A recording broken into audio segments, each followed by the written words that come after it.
Hello everybody, welcome back to my channel. I hope you had a wonderful summertime and I hope you had a wonderful vacation with your family and friends. I know I did. It's September and we're going to kick off the second season.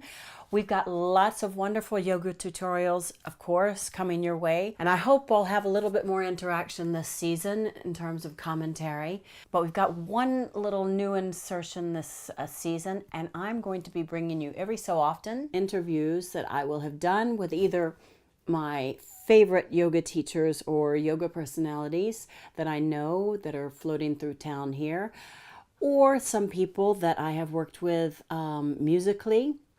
Because as you may or may not know, I'm also a singer and a singing teacher, and a lot of times my yoga comes together with my singing, so I'd like to bring that to you as well. Today we are going to be meeting a wonderful woman that I had the pleasure of meeting about a half a year ago, that came to one of my yoga classes afterwards. Her name is Amanda Palmer. You might know her. She's a feminist, an activist, a rock star, a writer, a mom, also a yoga practitioner, and she's a wonderful human being. So let's go check her out.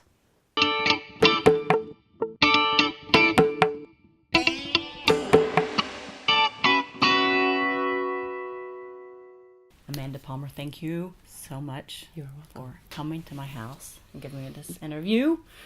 Your show was great last night. Thank you for the invitation. You're welcome. And you're about to finish. You've got, what, 4 dates left? 4 dates left. Okay. Of a 19-date tour. Yeah. How's it been? Tiring. Yeah? Tiring touring with a baby. But I'm ready for a break. Mm-hmm. Touring is tiring even if you don't have a baby. And even if you aren't breastfeeding and trying to juggle being a mom and being a rock star. So I've learned. It has been a learning curve tour. Okay. Put it that way. So I'm just going to jump right into it. Being a mom, has that shifted anything in your idea of feminism? Well, yeah. I mean, I think my idea of what feminism is and can be changes every day, given what I experience out in the world. But I think being a mom, you do realize how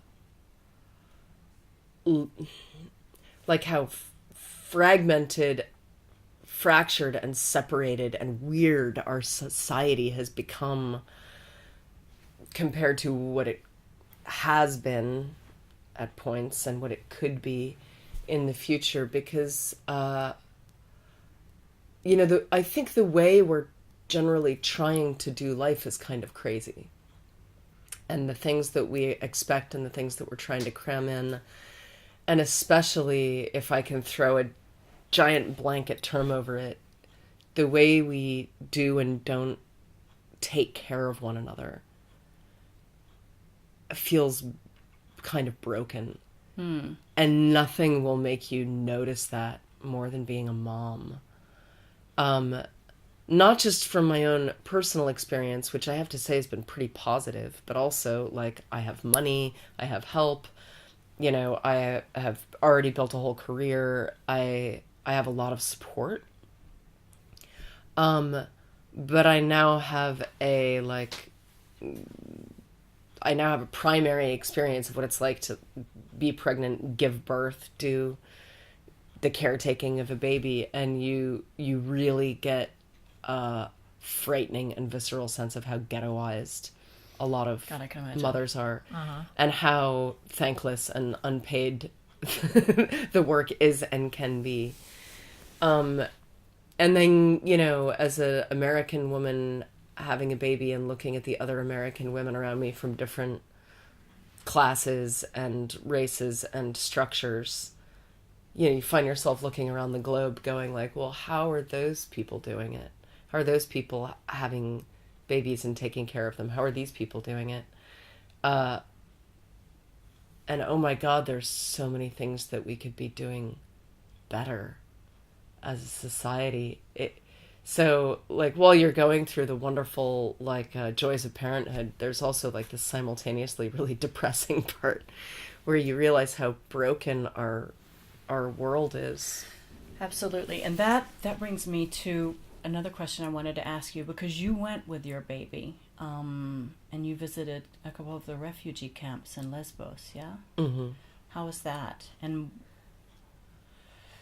It was... as a first-hand up in your face experience with what's going on in the world, especially that part of the world. Yeah. Well, it was a lot more of that paradox. You know, there's like layer after layer of, oh my God, there's these terrible things happening in the world. But look, there's all these people trying to help authentically.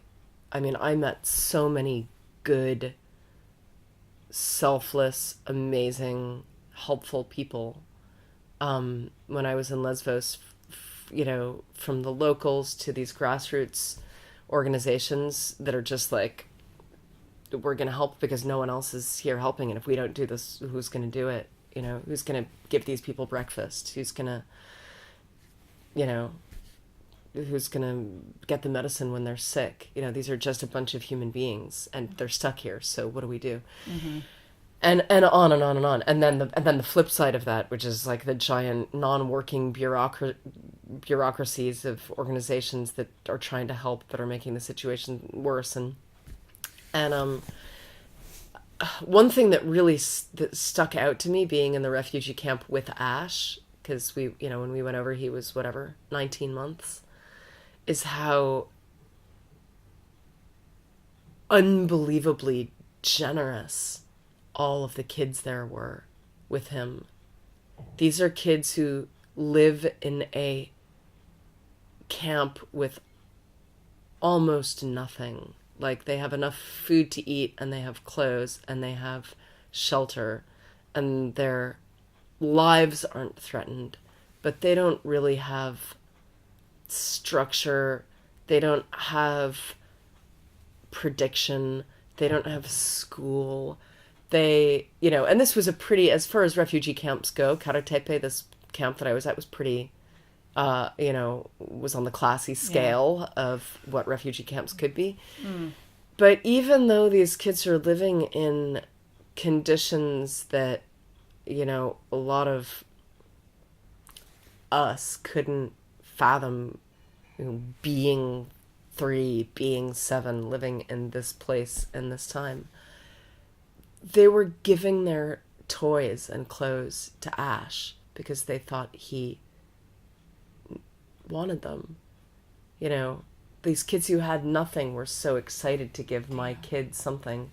And you look at these kids and they're just innate kindness and their innate generosity, like before they've become hardened and bitter or skeptical, and you're just like, oh man, you know, and what do you have to do to keep a child from falling off the edge of the cliff? Yeah, exactly. And and I know this is, I'm going to ask you a question, which I was just in Greece, and I was on yet another island, and I saw daily the Coast Guard picking up people that the Turks had been leaving off on desert islands and bringing them into this island.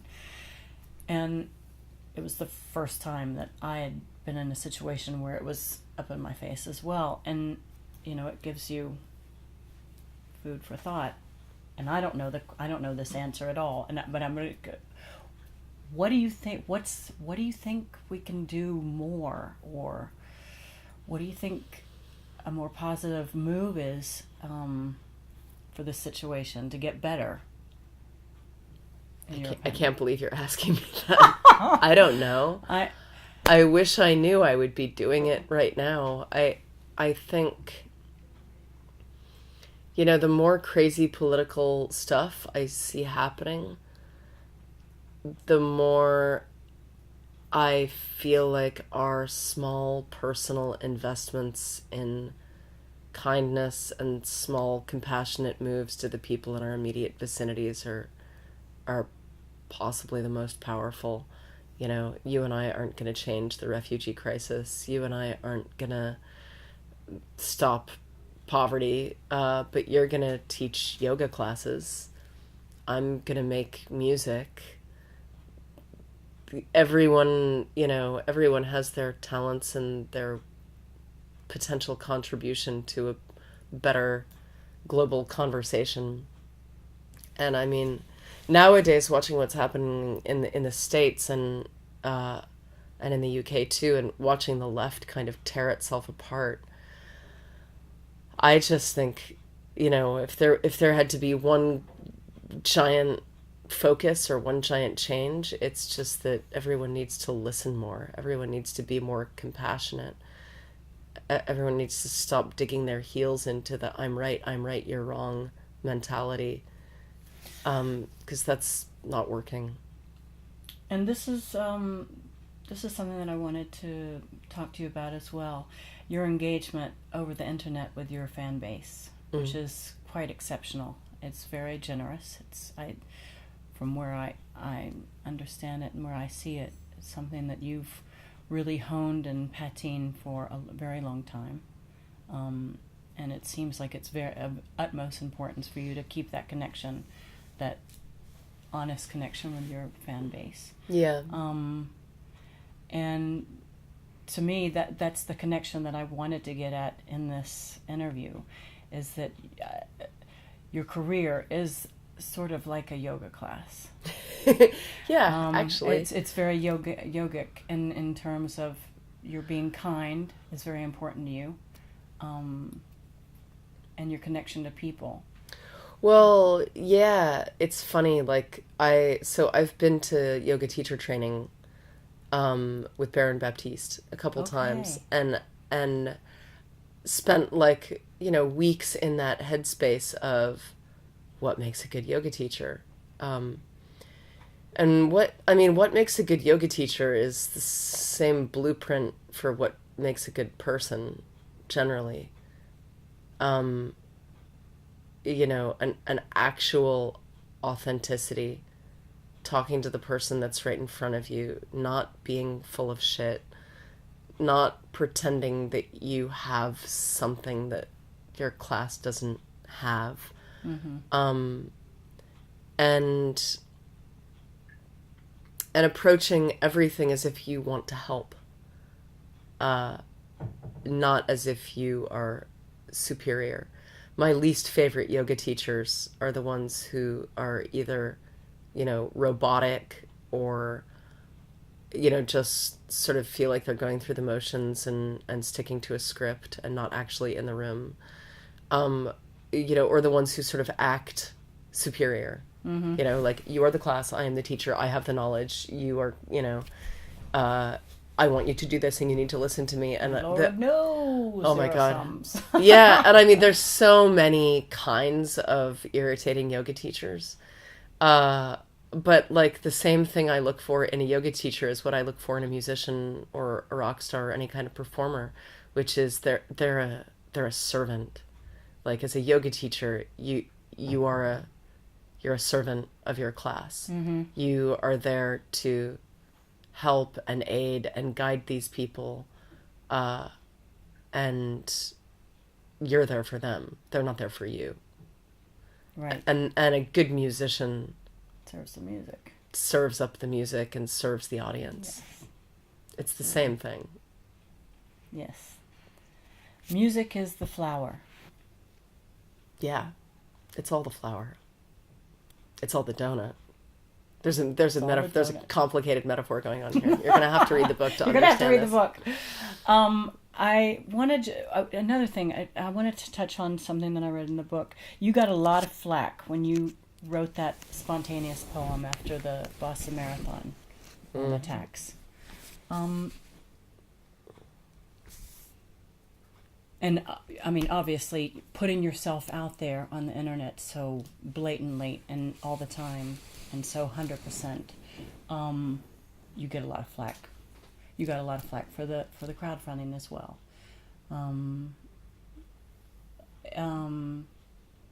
Going back to the poem that you wrote, do you think that you would have, and even the crowdfunding, do you think that had you been a man, you would have gotten as much flack? No. I mean, it's hard to say. There are plenty of vilified and hated men on the internet.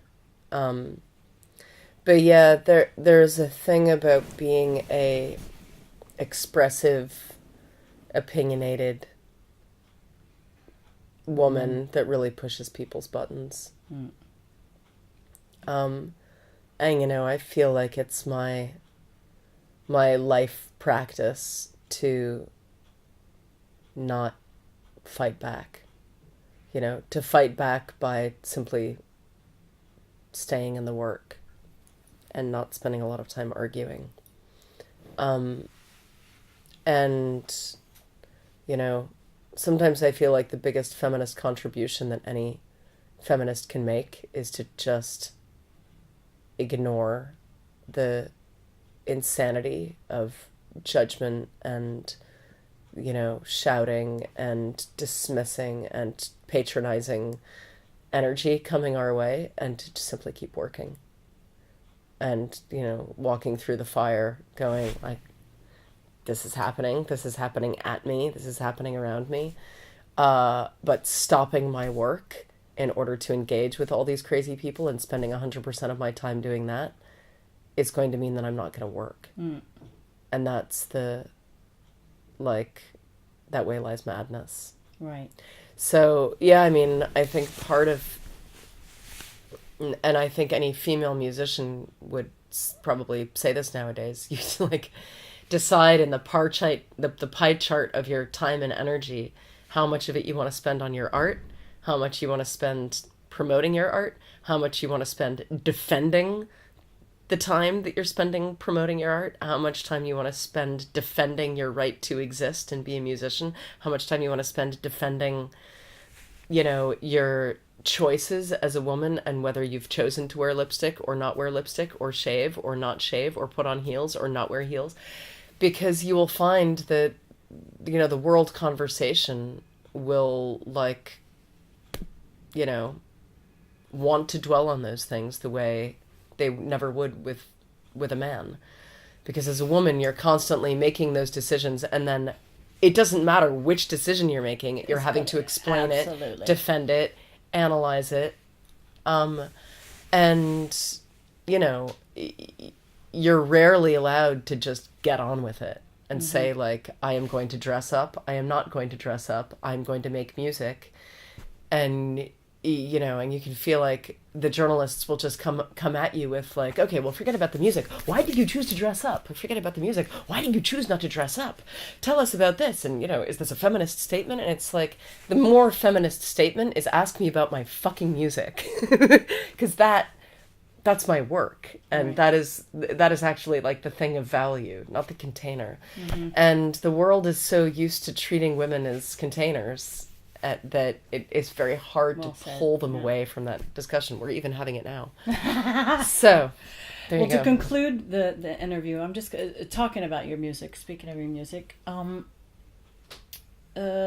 one point in your book, you mentioned that music sometimes needs a context. Well, all music lives in a context. I talked about this last night on stage. And I've been talking about that with my band when we choose, about choosing whether or not to introduce certain songs. I don't know if you noticed last night, but the prelude to the song. Yeah, some of the songs were put into context, and some of them we just played. I could ask you, as the audience member, did you connect more to the songs that were preluded? Did you notice a difference? Did it matter that some of the songs were introduced or some of the songs were not? For the landscape of the evening, I liked the way that you dabbled in and out of that. But as a backstory person that likes details, I didn't mind the preludes at all. And I could have dealt with that every song. Yeah. I really dug them. So that's how I feel about music. I feel more if I understand a little bit of the context of a song, especially if it's a song with sort of opaque, lyrics that aren't, you don't need to introduce a song if it is a political folk song that's totally literal, because the song just is the song. But the elephant song, for example, you wouldn't have gotten that had you not Yeah, prelude it. and I kind of love feeling the difference between giving someone the backstory and the like the keys, so to speak, to go like, oh, that's what they're talking about. That's what that is. If I don't give that preamble to the song, it just doesn't feel as emotional. And like that's just an interesting way of looking at all art, you know. If you're looking at if you're in a modern art gallery and you're looking at a canvas that's just blood red, you can look at that canvas and say like, oh, that's a red canvas, you know. But if there's someone there saying this was the, you know, this was the last painting that she did before she died when she had stage 4 breast cancer, and this was painted, you know, the week before her death. So Then you get it, yeah. well, I know why it's red. everything's context or Yeah, whatever. exactly. So I think artists, especially musicians, songwriters, performing songwriters, should never be afraid to take their audience by the hand and say, I want you to have the best experience possible when listening to this song. So let me give you some guidance so that you can feel the most deeply. Thank you so much for coming and visiting my channel again. I hope you enjoyed it. If you have any more questions on what I do or anything that you might see on this YouTube channel, you can also go to my website, yogaflower.paris.com, for further information. You can also find me on Instagram, Facebook, and Twitter. And if you haven't already done so, you can subscribe to my channel. And if you think somebody might like what you've just seen, you can share it with them as well, or give me a thumbs up. I'd love that. Until we see each other the next time, take care of each other. Namaste.